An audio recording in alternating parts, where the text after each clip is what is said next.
Welcome to the Spiritual Revolution podcast. Today, I have with me the amazing Tania Gonzalez-Ortega, and we are going to have an amazing discussion about breaking out of the matrix. Now, Tanya's multifaceted. Her thing of choice is family constellations, but she's an artist. She's an incredible artist. She's a visionary. She's an energy healer. So I've no doubt that this conversation today is going to be one of enlightenment. So stick around and let's get started. Hi, Tania. Welcome. Hi, Jill. Thank So you for nice. having me.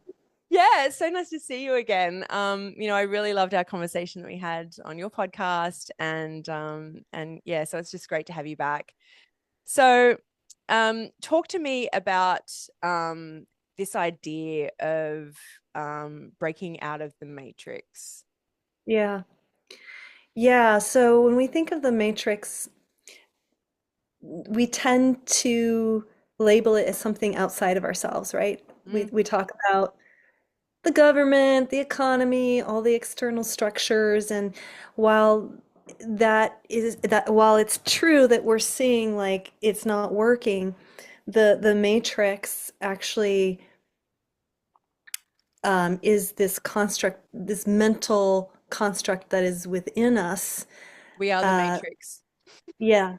And Yeah. so, yeah. And so to break out of it, um, it's an inward journey. Mm. So, um,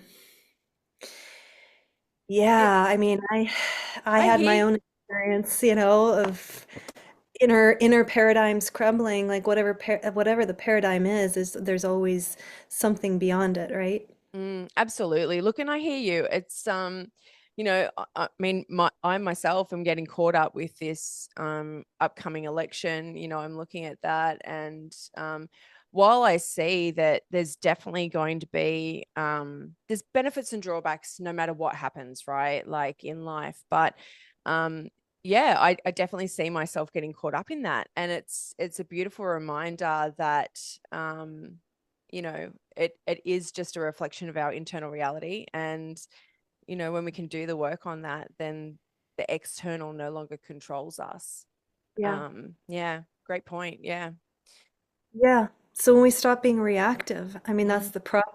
That's why it just keeps going, right? That's why wars keep going. It's why the presidential election is so, you know, there's such a huge polarity there, and everybody's, one against the other. It's because we continuously are in this reactive state that it's like you don't realize you have a choice actually, where you just see that as a play of the mind, and you can choose to not get triggered by it and to just observe it and realize you can expand beyond that and not let the upset. We tend to think, oh, that person made me upset. It's like, no, you made yourself upset. you know absolutely. And you know what, like what I'm really seeing at the moment is there's so many people that are triggered by one party.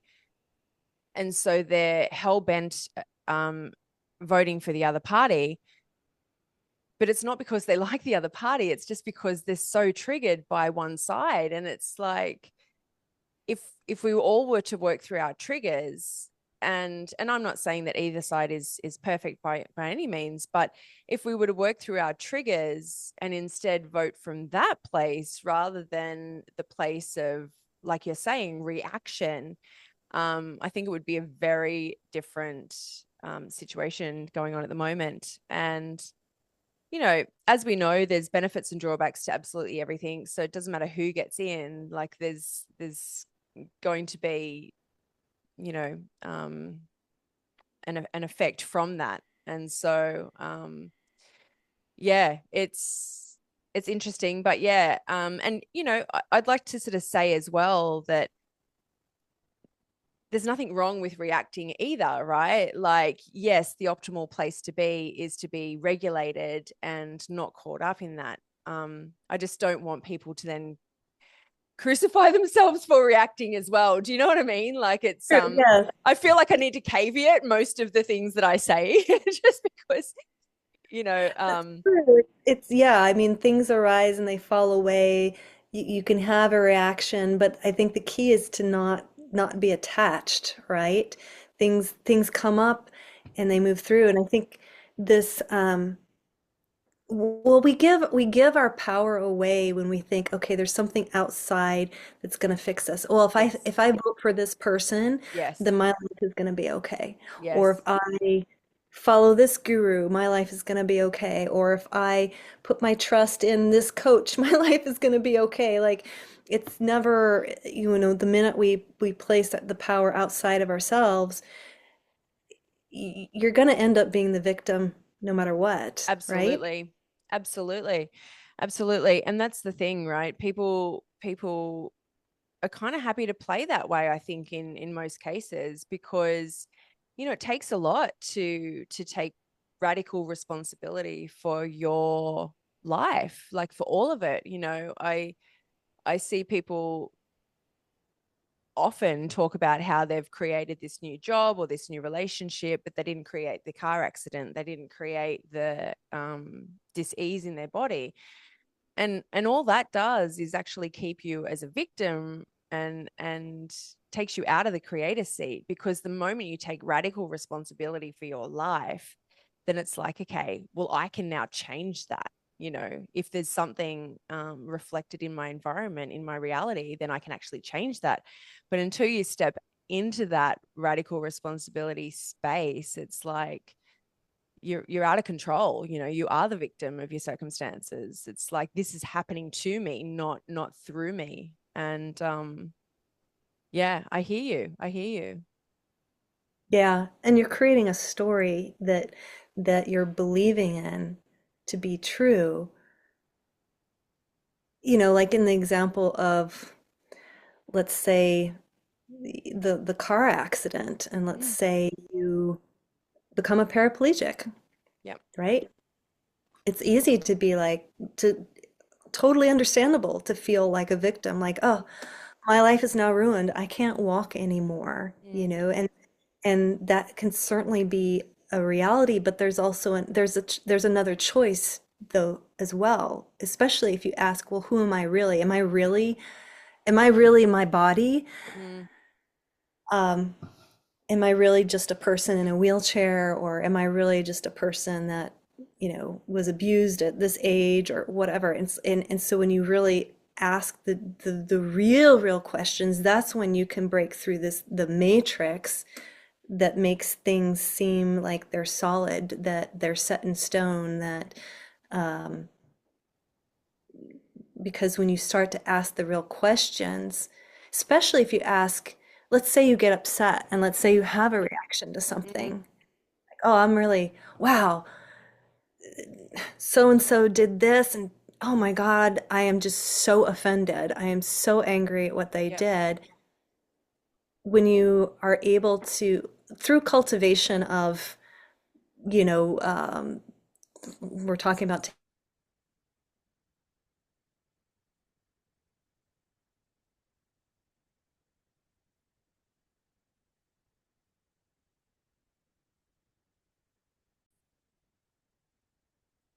upset. Who, You just cut out for a minute. I don't know whose I don't know, Wi-Fi. Oh, something, yeah, probably mine. Where did I cut out at? um, I was talking about how somebody, when somebody's upset, and yes. if you have and you have the practice of mindfulness and inquiry, that when you can say in that moment, when you're having that reaction, you're having the angry moment, there's an opportunity where you can ask, who is the person that's angry? Who Mm. is it that's angry? Mm. And if you have the presence of mind to ask, okay, who is it that's angry? Mm. You realize that there's nothing there. Mm. I mean, that's been my personal experience, Mm. you know, where I get triggered by, maybe there's two guys having a bromance and they're belittling me because I'm a woman and whatever. And I'll start to feel the reaction like, oh my God, do they realize how disrespectful they're being and how macho and all of that? Mm. and I could feel the need to be right and put them in their place and Mm, point out and get reactive, or I can stop and go, wait a minute, okay, who is it inside of me that's actually reacting to this? mm, And I've come to find that the minute that I ask that question, the upset is completely gone. And it's mm. like, oh, it's it's nothing to do with me, you know? It's Do, nothing to do with yeah. Do you find that next time that happens though, that you actually still react again?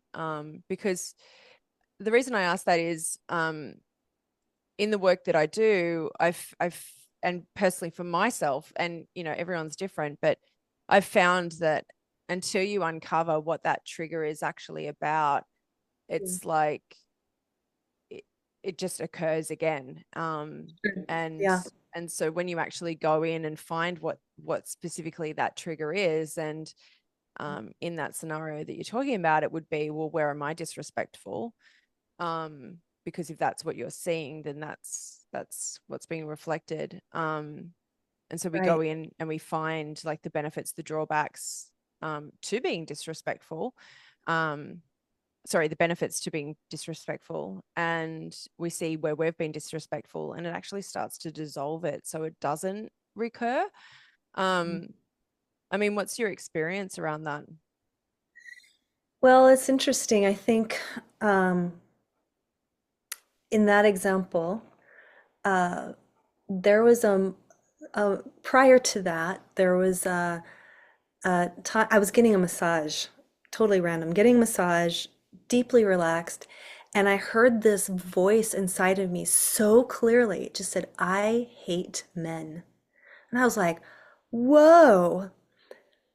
I mean, I would never say anything that like out loud like that. And I Mm, don't think it was coming from me. I think it was like generational patterns of women in my lineage that have been oppressed by men, who have been abused by men, who have, mm, so that voice was definitely inside of me. And so in that instance where I'm feeling, these guys having this discussion and whatever, and me feeling like I'm being dismissed and having that like, oh, being appalled or whatever, it's like, oh, okay. Yeah. mm, No, I don't have to I can let that belief go of that, oh, mm, I hate am I really upset at these guys? No, like they're my friends, whatever. It's like whatever. Even though it might, let's say it is, I could judge it as being inappropriate, or maybe they don't even realize that they're being condescending.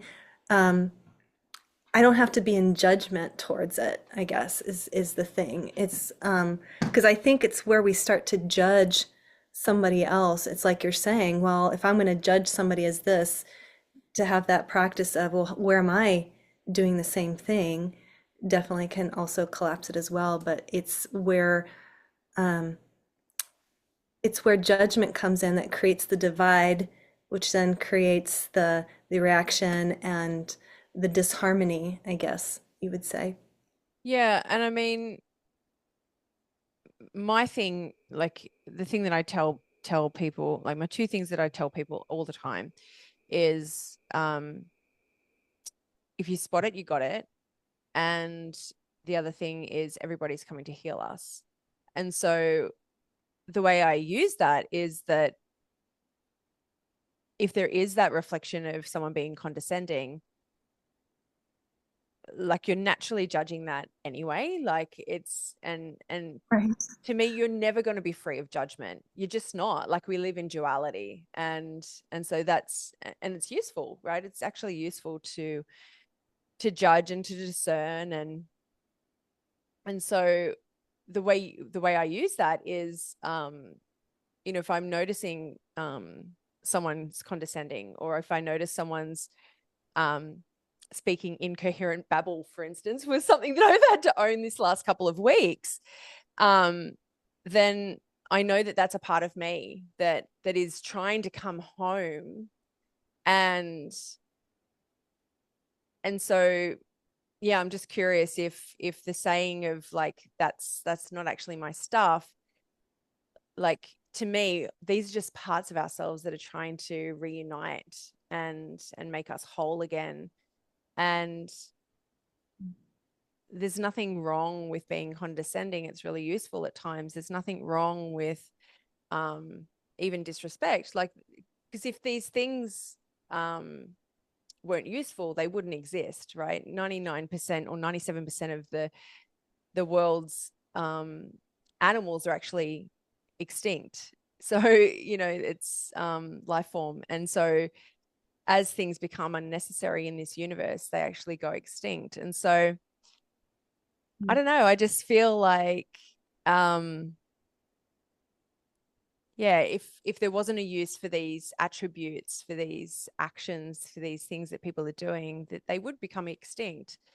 And so how do they serve us? How can we love those parts of ourselves? How can we love those parts of that person, right? Because essentially they're just mirrors. They don't even really exist. They're just reflections of us.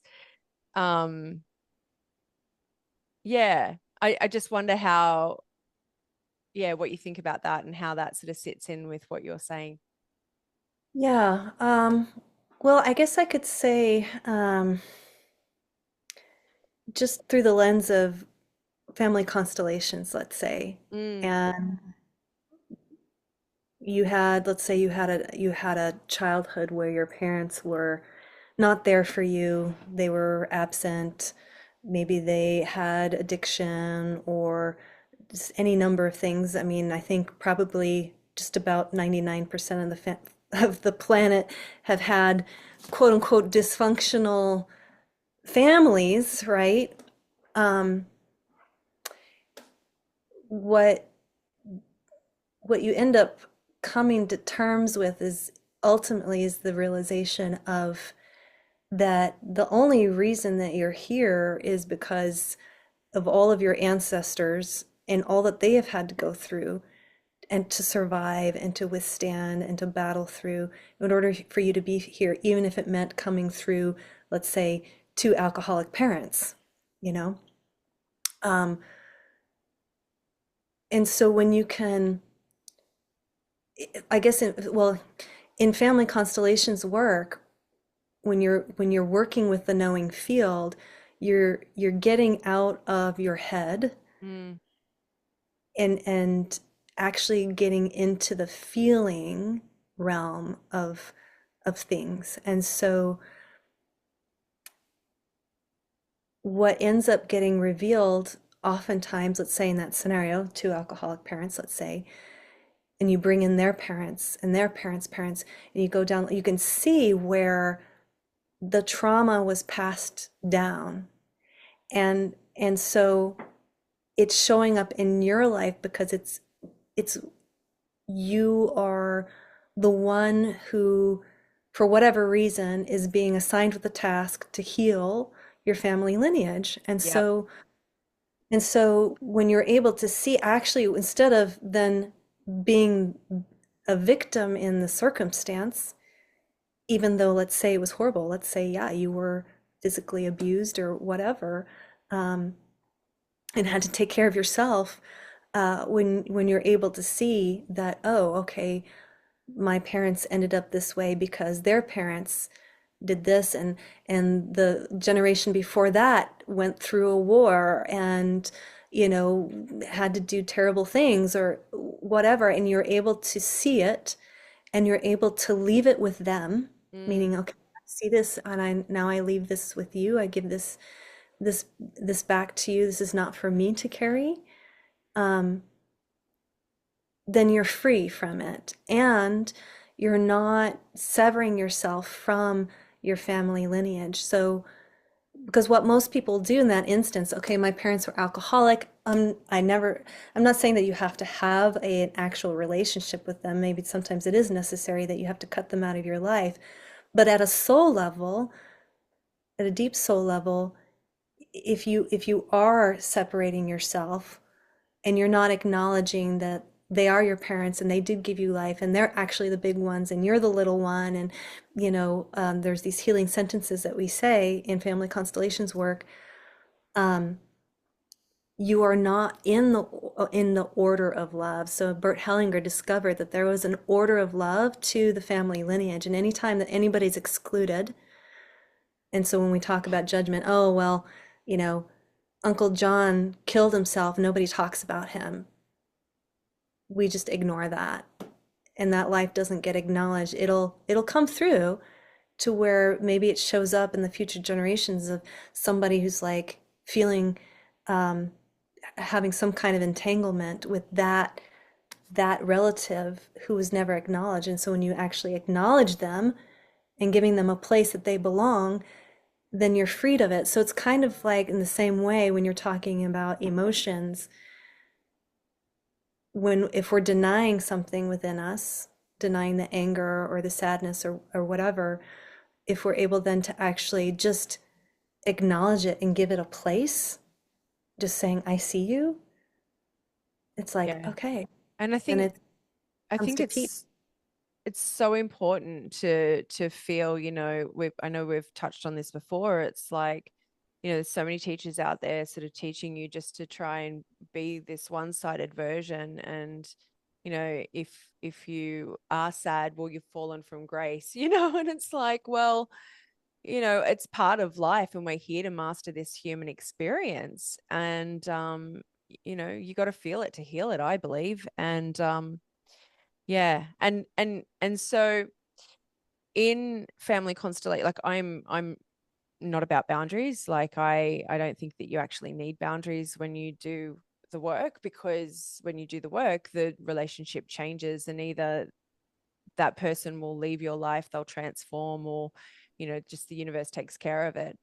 Mhm. um and so I guess that's what you're saying here is, when you do set a boundary, it's actually that exclusion, it's moving away from that love, right?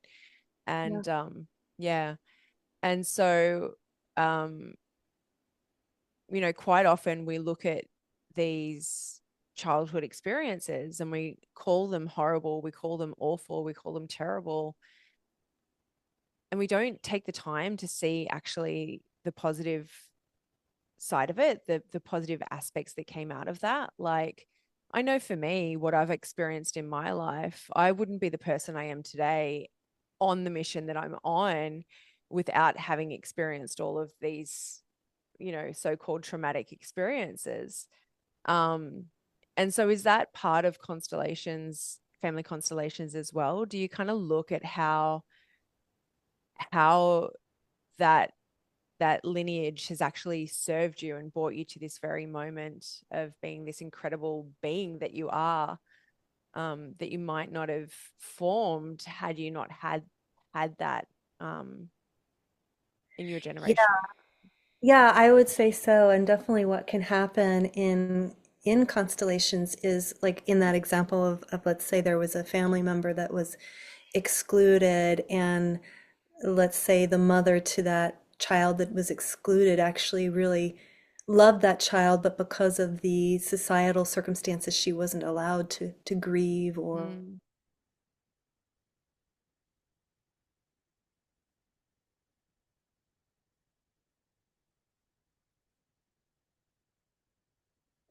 there You there just could cut be, you just cut out oh, I just again. Yeah.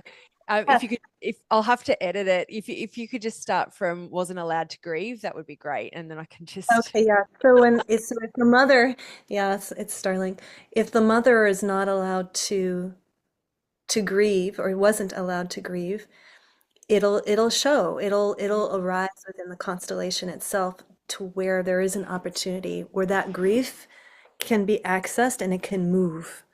And so when things move, there is a natural resolution that happens. There's a wholeness. And actually, it's been talked about a lot in constellations where, there's a victim and a perpetrator, and then actually there is a almost like a soul contract that they have. And at times, what can happen in a constellation is that there's actually a deep peace there and an understanding of the roles that they each played in that situation. So there isn't that, oh, well, you're good and I'm bad. And I think Because, that's it. that's a big thing, right? Like when you can zoom out and look at life from a soul perspective, we all say that we're spiritual beings having this human experience, and then we get so caught up in the humanness of it that we forget that there's this kind of grand um organized design that's playing out, this god that's playing out. And yeah, so I 'Cause absolutely believe in. yeah, there's certain destinies that people have that is inescapable. Yeah. Yeah. And so and that's when we're often shaking our fist at God, like, how could you, but actually there is a perfection in the design of Totally. it all that, yeah, and I think that's how family constellations helps, is that it definitely gives you more of a bird eye view. Mm, And um and because yeah, you're getting out of your head and into the feeling of it. And so in a group constellation, the client is just watching what's unfolding. So mm, they're actually not participating in the unfoldment, but these other representatives are. And so there is this thing that just starts happening and starts taking place. And there's these huge movements, soul, we call them soul movements, that happen mm, through the healing sentences and through people moving through the space.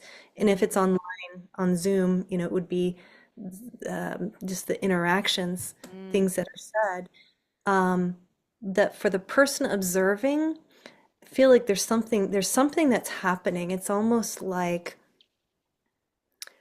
um, a certain kind of trance in a way. You're entering into a different state of mind, yeah. uh, that it somehow deactivates that egoic mind that's Mm, trying to figure things out. mm, And instead you're just observing and you're seeing and you're feeling, and oftentimes what comes through the field is very, very accurate. mm, So in that way it removes the doubt from the client. mm, Because what happens is when people come in as representatives, let's say someone's representing your mother and your father, yeah. and one of the representatives is saying, wow, I feel this, I'm feeling this, and I feel this way towards that person, blah, blah, blah. And you as a client are watching, you're going like, oh my God, how do they know this? This Yes. is totally what my mother would say, or this is Yes. totally what happened. And so then it removes the doubt and the questioning. You're like, okay, I'm just surrendering here to what's happening. And then the transformation happens. There's a Absolutely. peace that settles in because you're accepting the truth. Mm, Oh, that old saying, the truth will set you free. It's mm, really, it's about that. Just mm, accepting the truth of what is, what happened, mm, uh, and letting it go. mm. Yeah, we see that in our work as well. This it's like the person transforms into the mother. It's like the person actually transforms into the father and says the things that the father would say or the mother would say. It's incredible. And that's, I think, if you're not having those sorts of experiences, like that's transcendental. That's, that's just Yeah. so incredibly transformative to have that experience. And yeah, I mean, you can't make it up. You can't make Yeah, this shit up. exactly. No, you can't make it up. And when you have those experiences, it's like your heart cracks open, you see things for what they are. And like you said, although our modalities are different, it's like you are seeing the truth of it. And it's like, yeah, it is. It's the truth will set you free. And I say, if you can love the unlovable, you're free. And it's so true. And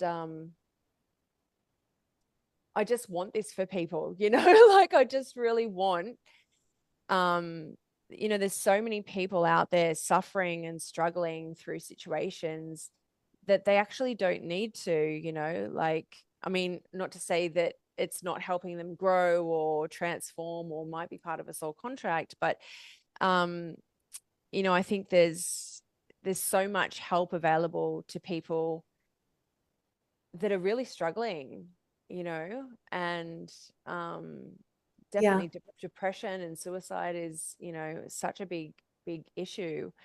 Yeah. Um, and for anyone that's listening, I just want you to know that it just doesn't have to be that way, that you can actually, move through whatever is going on for you. Um, Yeah, and yeah, this is part of the new paradigm that I want to say because absolutely. uh, I mean, I'll tell you, when I went through my own dark night of the soul, I mean, I went to counselors, I went to therapy. None of that touched Doesn't it. even None of it. doesn't even touch the surface. Doesn't No. even touch the surface. And I don't, and I'm sorry to all the counselors and regular, I want to say regular therapists out there. I'm not saying there is a time and the place for your story to be heard and to be told. There's definitely something like if you haven't been able to share your story or talk about, just get it out and express yourself. Definitely there's a place for that. Absolutely. But I will say just through my own experience, Don't it stay just there. doesn't touch it. It's Yeah. just if you really want to expand, become who you really are, which is most of us don't know who we really are. We are so much more than we have been taught to believe that we are. Yeah. And um, so yeah, so it's by dissolving these constructs that are within us that we're able to then to free ourselves, basically. And at the bottom line, old paradigm, new paradigm or not, Mm, I believe that each person deep down really just wants to be free. couldn't agree more. I couldn't agree more. Um, I think, yeah, I think what you said about the counselors and certain therapists out there is valid. Like some people do need to get things off their chest. Um, the danger I see in it is that people will go to a psychologist or a therapist or a counselor for years, and they'll Yeah. feel better after a session because they've just, been able to voice that stuff that's in them. And then they perpetuate the same story for that 5 years, when in 5 weeks of doing the work that works, they could have been free from all of that. And again, I'm not saying that there's not a divine perfection in them being stuck in that for 5 years, because it's obviously serving them. It's obviously, that's where they need to be. Um, and again, it just doesn't need to be that way. You Yeah, can yeah, we're at the cutting edge now of real absolutely. that there's just certain old ways that just aren't working. And at the collective level, it's either evolve or die. And so I think that we're at this place now where it's like, okay, Mother Earth is she's Yeah. evolving, like she's transforming, she's up leveling, she's not gonna wait around for us. She's gonna be fine no matter what happens. Yep. It's really like, are we gonna get into alignment? Which means we got to be willing to let go of all these old ways of being Mm, and these old modalities or whatever, and mm, actually um, be willing to go beyond those limits. mm. Yep. Yep. And I mean, that's really what this podcast is about, is a spiritual revolution. Because, you know, I'll say to people all the time, I don't want you to feel better. I want you transformed. Like, you can do anything and feel better. You can dance and feel better, but I actually want you to transform because, that's the point, right? Is we're here for growth and evolution, and to feed that back to the collective consciousness. And look, if the last 4 or 5 years has taught us anything, is that, you know our reality is, the shadow is just coming out in a big way. The collective shadow is coming out in a big way to be healed. And, you know, that's, that's our part of the journey is, whatever modality you're using, whether it be family constellations or the work that I do, is to heal that part of you so that that does feed back to the collective. um and yeah, that is the spiritual revolution, Mhm. is getting into the deep work to actually transform, rather than just this surface level stuff that just keeps you really stuck in the same old story, like it Yeah. just perpetuates. Yeah. Mm, Yeah. Because I think when each individual truly has a transformation, that just ripples out. Like just you being you yeah, transforms any room that you walk into. totally. I mean, it's so true. I mean, I've seen it so many times. Just being, part of my background is being a Waldorf teacher. I would, I'll never forget in one of my, the practicum that I was in, I observed one teacher in his classroom. He's doing his thing, and okay, everybody's listening and everybody's doing their whatever he's asking them to do. And he leaves, and the Spanish teacher comes in. The minute she walked into that room, the kids were unruly. They were like pushing her buttons. She was yelling. Like there was no control. And it was same kids. Yeah. No, no coherence there. Yep. She leaves. The other teacher walks in. And it's Mm, not that he had to raise his voice. It was just his presence. And yes. I found the same thing with myself and working with young children is that people say, well, Tanya, what is it that you're doing? I'm like, But I'm just being it, myself, but yeah, it's an energy, right? It's like a yeah, state of who you are. I don't have to try and control anything outside of myself. yeah. It's just what I'm emanating. And so then when that transformation happens, like, yeah, yeah, it's profound. Let's just say it's profound. So I say that because I think people can sometimes belittle themselves. You know what I mean? Mm, Like that maybe they don't really matter or they're really not that important. They're just one person. What could I possibly do to actually make the world a better place? Blah, blah, blah. It's like, you are it. You are the doorway.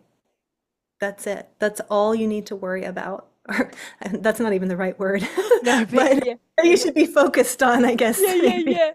And this is the thing, right? Like our external reality is a reflection of our internal reality. So I've got no doubt that she had some chaos going on within her in that moment, or even, most of the time, if that's the recurring kind of pattern.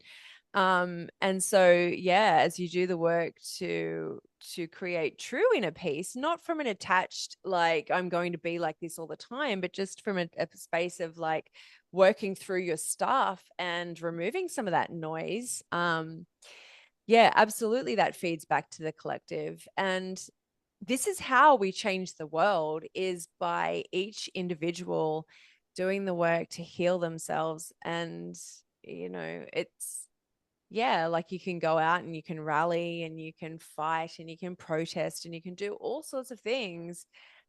Um, but at the end of the day, our reality is a reflection of us. And so if we do that inner work, then that is the real game changer for sure.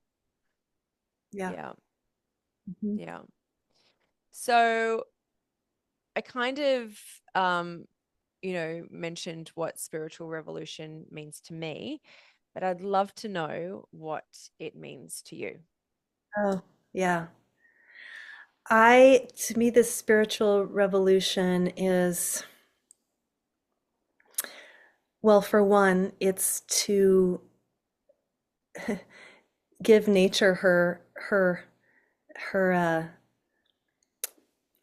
place at the table. I think at a collective level, we've been, trying to control her and manipulate her to our own ends and not actually listening to her principles and abiding by those principles. So I think um, that's part of it. It's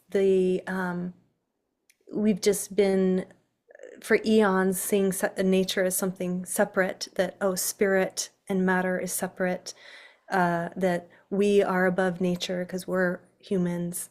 And um, and so the spiritual revolution to me is where finally science and spirit comes together, spirit and matter comes together, that this this wisdom finally has precedence over things like um, profit or um, um, capitalism or um, all these different things that we as human beings tend to chase, right? Chasing after money, chasing after fame, you know.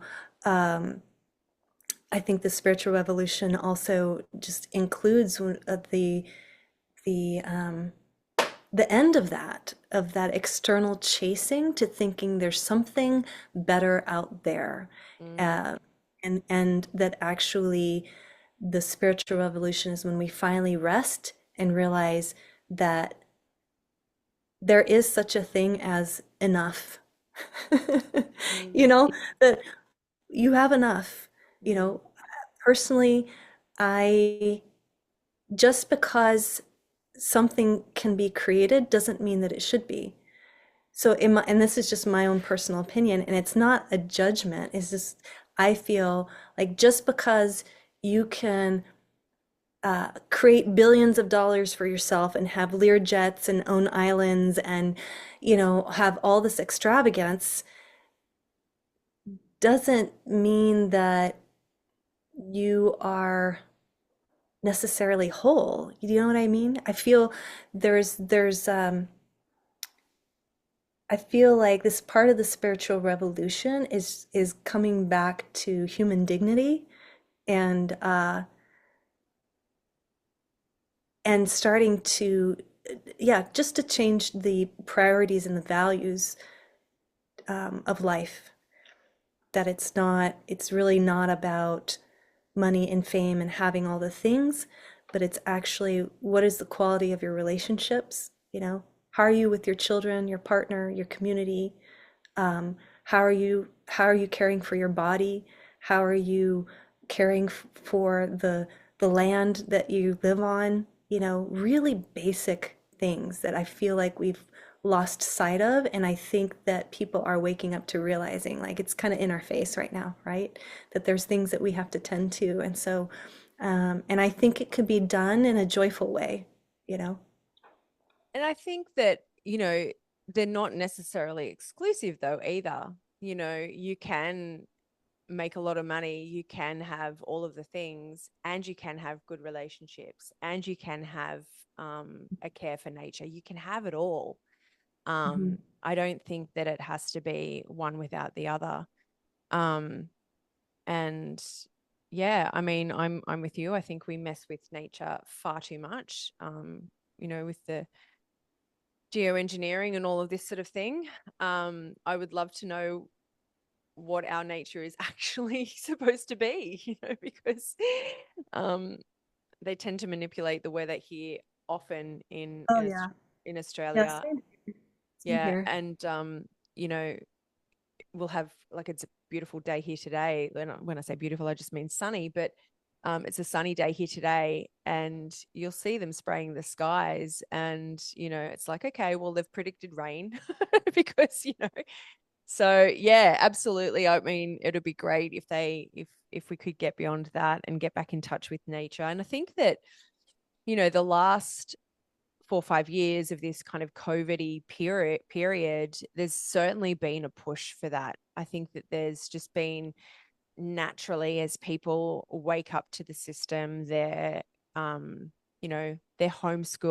they're growing vegetables, they're, doing getting out in nature more. Like there really has been an awakening around that. Um, and yeah, so let's see what happens. But yeah, I really appreciate you sharing your perspectives and having this conversation with me. It's it's necessary, I think, to have these conversations. And it doesn't necessarily mean that we're going to agree with everything that we both say, but it's about just having a dialogue, right? And yeah, I really really enjoy it. I really enjoy talking with you. Yeah, thanks. Likewise, yeah, I think yeah, these are exciting times for Mm, sure. I yeah. think there's so much that we're going to see um, unfolding, and it is definitely an exciting time to be alive for sure. And I think what excites me the most is that people are waking up. Mm, When I say waking up, it's more than it's there is a spiritual awakening. People are realizing, oh, wait, I'm not just this flesh suit. I am There's other dimensions, and there's more to me than meets the eye, and there's more to this world that meets the eye. And so um absolutely. yeah, I think there's just so much possibility, positive potential for sure. Yeah. And I think Oh, that, just to note on that for people listening, we wouldn't have that without the contrast. We wouldn't have our awakening either on a collective level or a personal level. We wouldn't have that awakening without the contrast. And so, those things that you find challenging, that you don't enjoy, that you want to get rid of, just remember that they're actually there to serve you, and that um, they are there to help you to awaken to a greater truth about yourself, and about who we are on this planet, in this universe, how our universe works. And